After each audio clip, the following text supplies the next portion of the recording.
कहानी के पिछले भाग में हमने देखा कि रमा जी जो हमेशा अपने परिवार की परवाह करती रही, किस तरह एक दिन दिल दहला देने वाले दौर से गुजरे। उन्हें अचानक पैरालिसिस का अटैक आया और अस्पताल में भर्ती कराया गया।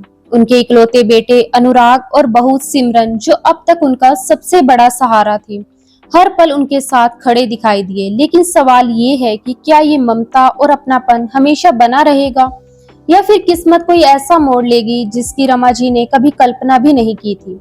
आइए जानते हैं इस भावनात्मक कहानी के अगले भाग में। रमा जी को अस्पताल में एडमिट हुए 1 हफ्ता हो चुका था। डॉक्टर ने कहा कि उनके शरीर को ठीक होने में वक्त लगेगा और उन्हें आराम की जरूरत है। उनकी देखभाल अब घर पर भी कर सकते हैं। रमा जी अब घर वापस आ चुकी थी, मगर अब सब कुछ पहले जैसा नहीं था।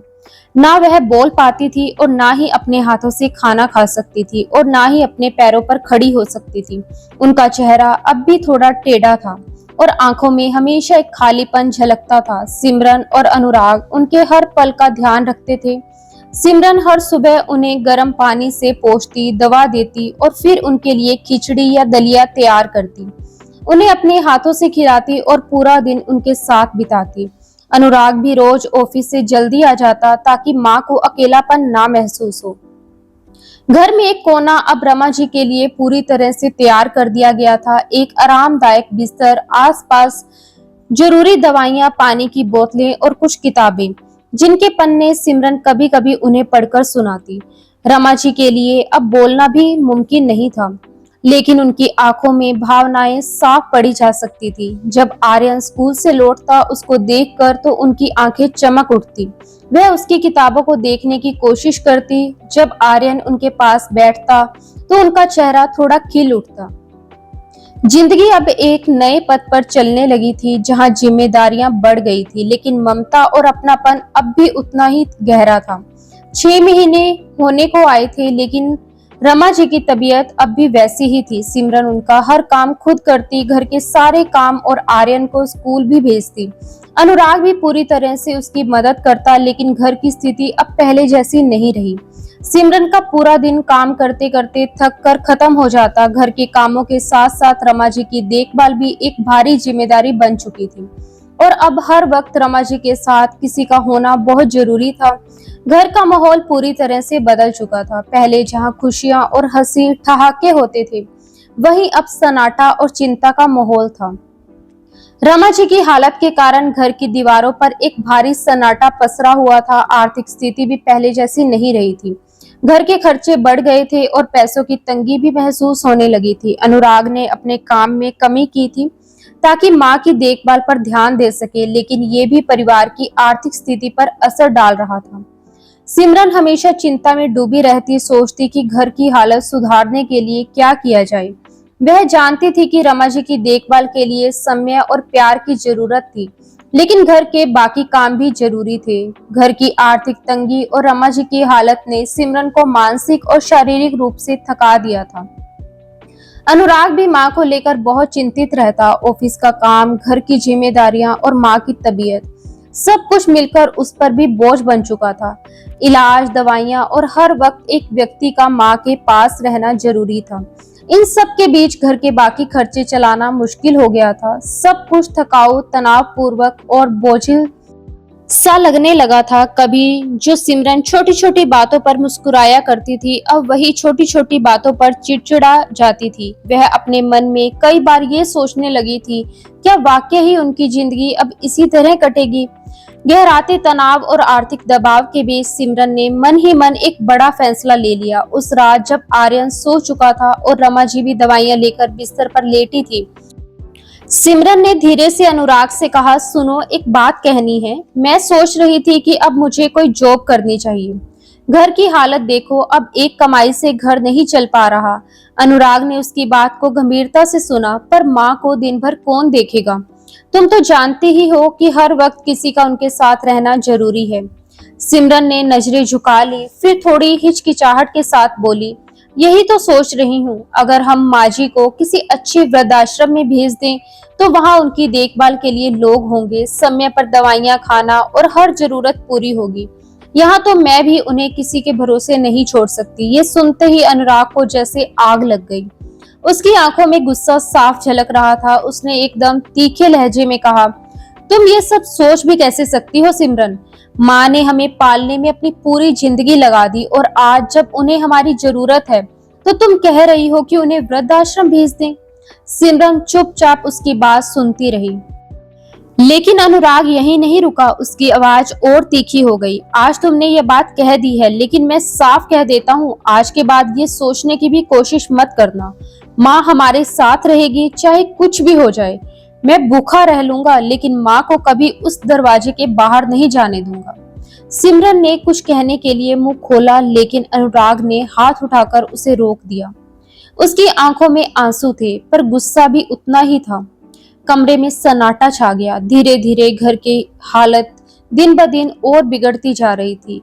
खर्चों की कोई सीमा नहीं थी। अनुराग की नौकरी पर भी असर पड़ रहा था। ऑफिस में बॉस की डांट, घर में माँ की चिंता और पैसों की तंगी ने अनुराग को अंदर से तोड़ कर रख दिया था। एक रात जब रमा जी गहरी नींद में थी, आर्यन अपने कमरे में सो चुका था और सिमरन रसोई के बर्तन समेट रही थी। तभी अनुराग चुपचाप आकर टेबल के पास बैठ गया। उसकी आंखों के नीचे काले घेरे और चेहरे पर थकावट साफ झलक रही थी। कुछ देर खामोश रहने के बाद उसने धीरे से कहा, सिमरन, सिमरन। सिमरन ने उसकी ओर देखा और उसके चेहरे पर कुछ अलग ही भाव थे। अनुराग की आवाज हल्की सी कांप रही थी।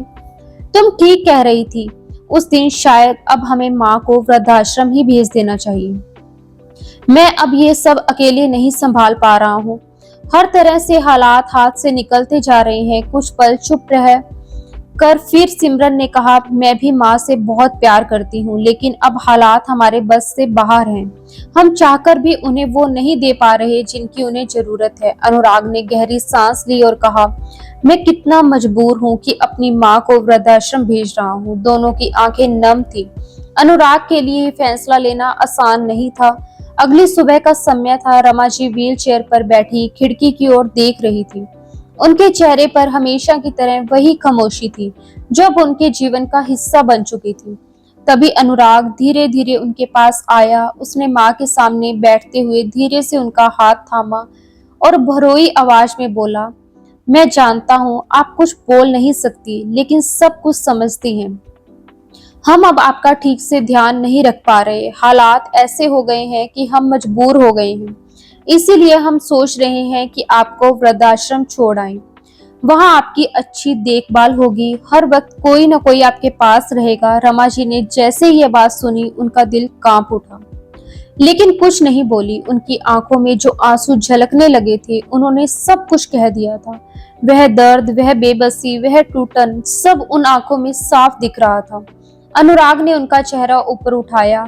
माँ, ये आपके भले के लिए ही है, यकीन मानिए। सिमरन पीछे खड़ी थी। उसने चुपचाप व्हील चेयर को थामा। थोड़ी ही देर में अनुराग ने रमा जी को गाड़ी में बिठा दिया और उनके पास ही सिमरन बैठ गई थी। उसने माँ का हाथ थामा हुआ था, जैसे ही उन्हें ये एहसास दिला रही थी कि वे अकेली नहीं है। गाड़ी की चाबी घुमाते हुए अनुराग ने एक नजर अपनी माँ पर डाली। उनकी आंखें अब भी खामोशी से अनुराग को देख रही थी। कोई शिकायत नहीं, कोई सवाल नहीं, बस एक लंबी चुप्पी। गाड़ी ने धीरे धीरे अपना सफर उस मोड़ की ओर शुरू किया जहां एक माँ अपने ही घर से दूर कर दी जा रही थी। वृद्धाश्रम के दरवाजे पर गाड़ी रुकी। अनुराग और सिमरन ने धीरे से रमा जी को सहारा देकर बाहर निकाला। उनका शरीर कमजोर था, लेकिन उनसे भी ज्यादा कमजोर अब उनका आत्मविश्वास हो चला था। वृद्धाश्रम का माहौल बिल्कुल अलग था। बाहर से दिखने पर ये एक शांतिपूर्ण और व्यवस्थित जगह लग रही थी, लेकिन जब अनुराग और सिमरन रमा जी को अंदर लेकर गए तो उन्हें समझ में आया कि ये जगह उनकी माँ के लिए कितनी कठिन और भावनात्मक साबित होने वाली थी। सिमरन और अनुराग ने उन्हें प्यार से बिठाया, लेकिन रमा जी की चुप्पी और उनके दिल की पीड़ा साफ दिख रही थी। वहां एक हल्का सा शोर था। कहीं कोई रेडियो चल रहा था, कोई बुजुर्ग कुर्सी पर ऊँघ रहा था और कोई खिड़की के पास बैठा सूनी आंखों से बाहर देख रहा था। रमा जी को फिर एक कोने के कमरे में ले जाया गया, जहां दो और महिलाएं पहले से रहती थी। एक महिला जिसका नाम सुषमा था, उसने मुस्कुराते हुए कहा, नमस्ते बहन जी, नई आई है क्या? चलिए अब हम सब एक दूसरे का सहारा हैं। तभी वहां वृद्धाश्रम का कर्मी रमा जी के लिए एक बिस्तर और अन्य जरूरी चीजें लेकर आया। सिमरन ने एक नजर अनुराग की तरफ देखा और बोली, हम जो कर रहे हैं क्या सही है? अनुराग ने अपनी आंखें झुका ली और कहा, अब माँ के लिए यही सबसे अच्छा है। रमा जी की आंखों में दर्द था लेकिन उन्होंने कुछ नहीं कहा। वो बस केवल अनुराग और सिमरन को देखे जा रही थी, जैसे वह उनसे कुछ कहना चाहती हो कि मुझे यहाँ नहीं रहना, अपने साथ घर ले चलो। सिमरन ने रमा जी के हाथ को थामा और बोली, माँ यहाँ आपकी देखभाल अच्छे से होगी। रमा जी ने धीरे से अपनी आंखें झपकाई और फिर कुछ नहीं कहा। उनका चेहरा बहुत कुछ कह रहा था। अनुराग ने भी उनकी तरफ देखा और कहा, माँ हम जल्दी आपसे मिलने आएंगे, चिंता मत करना। और फिर ऐसा बोल वो दोनों वहां से बाहर निकल गए। रमा जी की आंखों से आंसू थमने का नाम नहीं ले रहे थे। वो चुपचाप पलंग पर बैठी थी लेकिन उनके दिल के अंदर एक तूफान मचा हुआ था। उन्होंने धीरे से अपनी भीगी पलकों को बंद किया और मन ही मन सोचने लगी, क्या मेरी परवरिश में ही कोई कमी रह गई? क्या मैंने ही अपने बेटे को सही संस्कार नहीं दिए? जिस बेटे को अपनी उंगली पकड़कर चलना सिखाया, जिसने मेरी गोद में सर रखकर कहानियां सुनी, क्या वही आज मुझे इस मोड़ पर छोड़ गया? उनका दिल बार बार यही सवाल कर रहा था कि कहाँ चूक हो गई। रमा जी की आंखें बस दरवाजे की ओर टिकी थी जहां से उनका बेटा अभी अभी उन्हें छोड़कर गया था। हर आहट पर उनका मन यही उम्मीद कर रहा था कि शायद अनुराग लौट आए और कहे, माँ मैं आपको ऐसे कैसे छोड़ सकता हूँ। लेकिन अनुराग और सिमरन गाड़ी में बैठकर जा चुके थे। हर आहट बस एक सन्नाटा लेकर आती है और वो सन्नाटा रमा जी के दिल में और गहरा होता जा रहा था। उनकी आंखों से आंसू लगातार बहते रहे, जैसे उनके अंदर का सारा दर्द अब बहकर बाहर आना चाहता हो। सुषमा जी ने धीरे से उनके हाथ पर हाथ रखा और कहा, हम सब की कहानी एक जैसी है बहन। अब यही हमारा घर है। वृद्धाश्रम के उस पुराने से हॉल में कुछ खिड़कियां थी जहां से धूप की हल्की सी किरणें अंदर आती थी। दीवारों पर कुछ रंग बिरंगे पोस्टर थे, मुस्कुराइए आप जिंदा हैं, हर दिन एक नई शुरुआत है। लेकिन इन शब्दों से ज्यादा असर वहां के लोगों की आंखों में झलकती खामोशी का था। रमा जी को जिस कमरे में रखा गया था वहां पहले से ही सुषमा जी और कोकिला दीदी रहती थी। दोनों ही उम्र दराज थी लेकिन अपने दुखों के साथ जीना सीख गई थी। सुषमा जी ने धीरे से रमा जी को गले लगाया और कहा, हम सबका हाल एक सा है बहन, अब हम एक दूसरे का सहारा है। कोकिला दीदी मुस्कुराई, यहाँ रोने की इजाजत है लेकिन हर रोज थोड़ा कम, क्योंकि यहाँ हर कोई टूटा हुआ है लेकिन हम साथ मिलकर अपने टुकड़ों को जोड़ते हैं। रमा जी की आंख फिर से भर आई लेकिन तभी वहां एक जवान सा लड़का कमरे में आया, नीली टी शर्ट पहने, मुस्कुराता हुआ, वही मुस्कान जो दुख के बीच भी उम्मीद जगाती है। अम्मा, उसने धीरे से पुकारा। रमा जी ने उसकी तरफ देखा, मैं रामू हूँ और इस आश्रम में पिछले 10 साल से हूँ। अब यही मेरा घर है और जो यहाँ आता है वह मेरा परिवार बन जाता है। आज से आप भी मेरी अम्मा हैं। देखो अम्मा, यहाँ से कोई वापस नहीं जाता तो अच्छा रहेगा इसी को अपना घर मान लो, यहाँ के लोगों को अपना परिवार। रमा जी की आंखें नम थी लेकिन रामू की बातों में कुछ तो ऐसा था कि एक हल्का सा सुकून उनके दिल तक पहुंचा। रामू फिर बोला कि आपको अपने लिए हिम्मत करनी होगी। हर सुबह मैं खुद आऊंगा, आपकी अच्छे से मालिश करूंगा, फिर देखना कैसे आप जल्दी ठीक हो जाएंगी। ठीक है अम्मा। शब्द नहीं थे रमा जी के पास लेकिन उनके चेहरे पे हल्की सी मुस्कान आ गई। सुषमा जी और कोकिला दीदी ने भी सिर हिलाया। उस दिन पहली बार रमा जी को महसूस हुआ कि कभी कभी जो अपने होते हैं वह मजबूरी में हो जाते हैं और जो अजनबी होते हैं वह बिना दूर किसी रिश्ते के भी दिल के बहुत करीब आ जाते हैं। रमा जी को लगा कि उन्होंने किसी की परवाह महसूस की है, बिना स्वार्थ के, बिना शर्त के। रमा जी को वृद्धाश्रम आए अब 1 महीना बीतने को आया था। इस बीच सिमरन ने नौकरी शुरू कर दी थी और अनुराग भी ऑफिस में फिर से मन लगाकर काम करने लगा था। आर्यन को उन्होंने डे केयर में डाल दिया था। जीवन जैसे दोबारा पटरी पर आने लगा था, पर सब कुछ होते हुए भी घर का माहौल वैसे नहीं रहा था। जो गर्माहट, जो अपनापन माँ की उपस्थिति से घर में होता था वह अब वहां नहीं था। वो सुबह की पूजा की धीमी धीमी घंटियां, रसोई से आती माँ की आवाज और हर शाम उनकी मीठी बातों का इंतजार, अब सब बस याद बनकर रह गया था। उधर वृद्धाश्रम में रमा जी की हालत में अब थोड़ा थोड़ा सुधार होने लगा था। वह अब भी पूरी तरह से चल फिर तो नहीं सकती थी, पर उनके शरीर में हल्की हल्की संवेदनाएं लौटने लगी थी। सबसे बड़ा सहारा था रामू, जो वृद्धाश्रम में हर बुजुर्ग की सेवा में समर्पित था।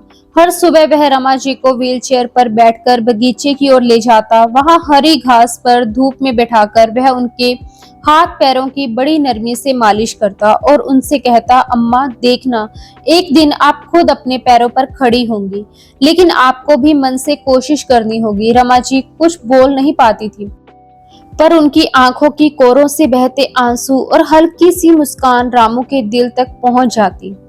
अब उन्होंने इशारों में थोड़ी प्रतिक्रिया देनी शुरू कर दी थी। जब कोई बात पसंद आती तो हल्के से पलके झपकाती या हाथ से इशारा करती। उनके चेहरे पर अब दर्द के साथ साथ एक उम्मीद भी दिखने लगी थी, जैसे कोई टूटी हुई शाख फिर से कॉम्प्लेन निकाल रही हो। उनके मन में हर रोज एक ही सवाल उठता, क्या मेरा बेटा अब भी मुझे याद करता होगा? अब सब कुछ सामान्य होते हुए भी घर में एक अजीब सी खामोशी बस गई थी। हर कोने में माँ की कमी महसूस हो रही थी, जैसे हर दीवार कुछ कह रही हो, जैसे हर चीज उनकी मौजूदगी को ढूंढ रही हो। सिमरन जब रसोई में जाती तो उसे माँ की वो चुप निगाहें याद आती, जो हर वक्त कुछ कहती थी, कुछ मांगती थी, शायद सिर्फ अपनापन।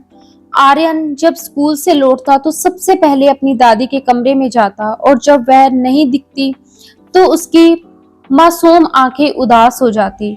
और अनुराग, वो अब पहले से ज्यादा चुप रहने लगा था, काम पर भी घर पर भी। कभी कभी वो देर रात अकेले बालकोनी में बैठा आसमान की तरफ देखता और खुद से एक ही सवाल करता, क्या सच में हमने सही किया माँ को वहां भेजकर? दिल के किसी कोने में एक भारी सा पत्थर था, जैसे उनसे कोई बहुत बड़ी भूल हो गई।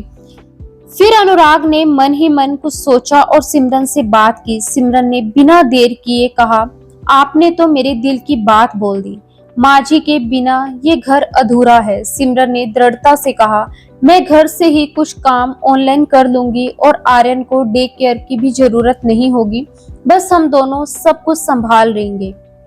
अनुराग ने उसकी बातों को ध्यान से सुना, फिर हल्का सा मुस्कुराते हुए कहा, सिमरन बस कुछ दिन की और बात है। मैंने दूसरी जगह अपनी जॉब की भी बात की है, जहां मेरी सैलरी काफी अच्छी होगी। सिमरन के चेहरे पर मुस्कान आ गई, जैसे बहुत दिनों बाद दिल को राहत मिली हो। उसकी आंखों में एक उम्मीद, एक नया संकल्प था। अनुराग भी खुश था और दोनों एक दूसरे को देखकर महसूस कर रहे थे कि ये बदलाव उनके जीवन में खुशियां लेकर आएगा। अब बस सुबह होने का इंतजार था, ताकि वह अपनी खुशियों को अपनी माँ रमा को घर ला सके। उनकी आंखों में एक अदृश्य सी ताकत थी, जैसे वह हर चुनौती का सामना करने को अब तैयार थी। सुबह का समय था और आकाश में हल्की सी रोशनी फैलने लगी थी। अनुराग ने गाड़ी निकाली और इस दिन को खास बनाने के लिए आर्यन को भी स्कूल से छुट्टी करवा दी थी। सिमरन ने माँ के लिए एक सुंदर सी साड़ी भी अपने साथ रख ली थी। आज उनका मन था कि कुछ खास करें और माँ के साथ उनका हर एक पल कीमती हो। आर्यन ने अपनी माँ से पूछा, मम्मी क्या हम दादी के पास जा रहे हैं?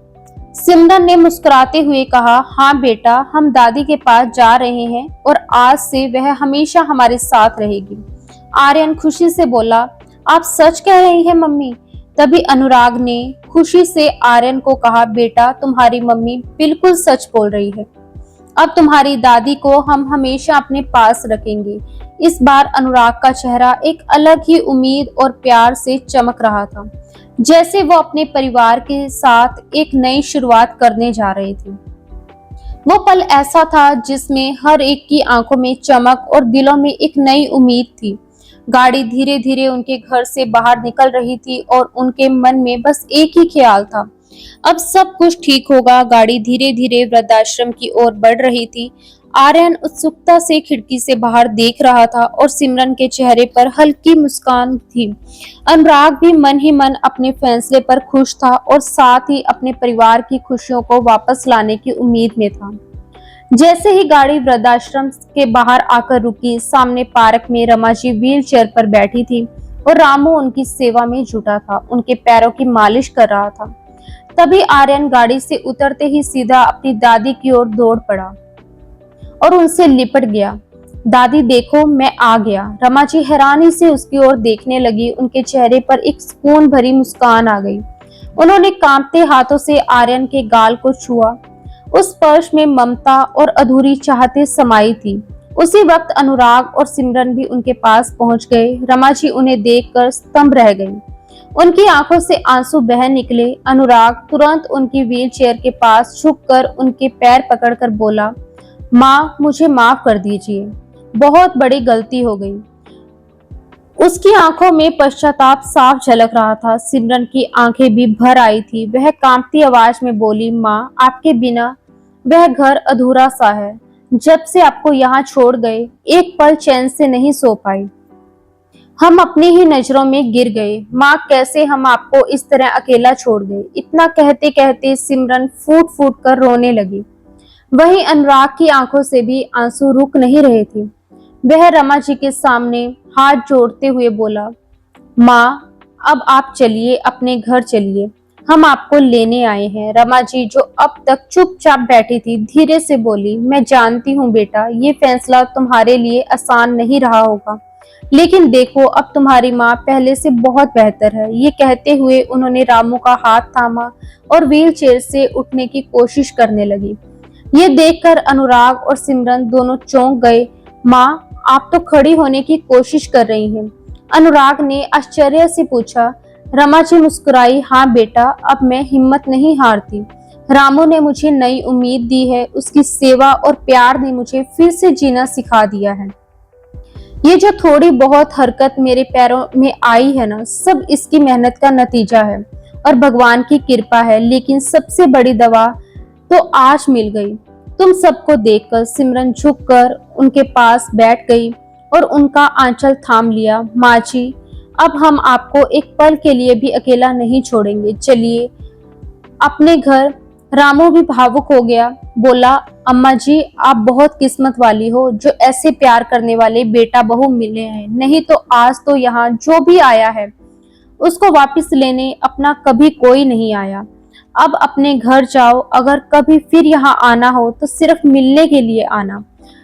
रमा जी ने रामू का सिर सहलाते हुए बोला, बेटा तूने एक टूटती हुई माँ को फिर से जोड़ा है, ये उपकार मैं कभी नहीं भूल सकती। फिर अनुराग ने उन्हें गोदी में उठाया और कार की पिछली सीट पर बड़े स्नेह से बिठाया। आर्यन ने फिर से उनकी गोद में सर रखा और बोला, दादी अब हम आपको कहीं नहीं जाने देंगे। रमा जी की आंखों में फिर से आंसू बह निकले, लेकिन इस बार वो आंसू दुख के नहीं, सुकून और अपनेपन के थे। अनुराग ने वृद्धाश्रम की सारी औपचारिकताएं पूरी करी और वहां के स्टाफ से विनम्रता से विदा ली और माँ के पास आकर उसने मुस्कुराते हुए धीमे स्वर में कहा, चलिए माँ अब अपने घर। गाड़ी जैसे ही आगे बढ़ने लगी, उसी पल एक और कार वृद्धाश्रम के गेट के पास आकर रुकी। उसमें से एक बुजुर्ग माँ उतरी, बहुत ही धीमी चाल, थरथराते कदम, और पीछे से उनका बेटा उतरा, लेकिन उसकी आंखों में कोई अपनापन नहीं, बस एक बेचैनी, एक जल्दबाजी। उसने जल्दी जल्दी कर्मचारी को बुलाया और कहा, देखिए मेरी माँ अब बहुत कमजोर हो गई है, मैं बहुत व्यस्त हूँ, अब इनका ध्यान नहीं रख सकता, यहीं पर इनका ख्याल रखिएगा, पैसे मैं हर महीने भिजवा दूंगा। बुजुर्ग माँ कुछ कहना चाहती थी, आंखें भर आई थी, पर शब्द जैसे गले में अटक गए। रमा जी की नजरें उस दृश्य पर जम गई, उनकी आंखों से आंसू बह निकले। वह मन ही मन सोचने लगी, काश बच्चे समझ पाते कि इस उम्र में माँ बाप को दौलत या तोहफे नहीं, बस उनका थोड़ा सा वक्त, थोड़ा सा प्यार और थोड़ा सा साथ चाहिए। कार आगे बढ़ गई, पीछे रह गई वह माँ जिसकी आंखों में सिर्फ अब आंसू थे। दोस्तों, माँ बाप वो जड़ें हैं जिनसे तुम्हारा वजूद है। उम्र के उस मोड़ पर जब उन्हें सहारे की जरूरत हो तो याद रखना, जिस प्यार से उन्होंने तुम्हें संभाला अब तुम्हारी बारी है उनका साथ निभाने की। पैसा हर कोई कमा लेता है, पर माँ बाप का साथ एक बार छूट जाए तो कभी वापस नहीं आता। आपको ये कहानी कैसी लगी? अगर अच्छी लगी हो तो वीडियो को लाइक करें और चैनल को सब्सक्राइब जरूर करें। मिलते हैं ऐसी एक और दिलचस्प कहानी के साथ। तब तक अपना और अपनों का ख्याल रखिए। धन्यवाद दोस्तों।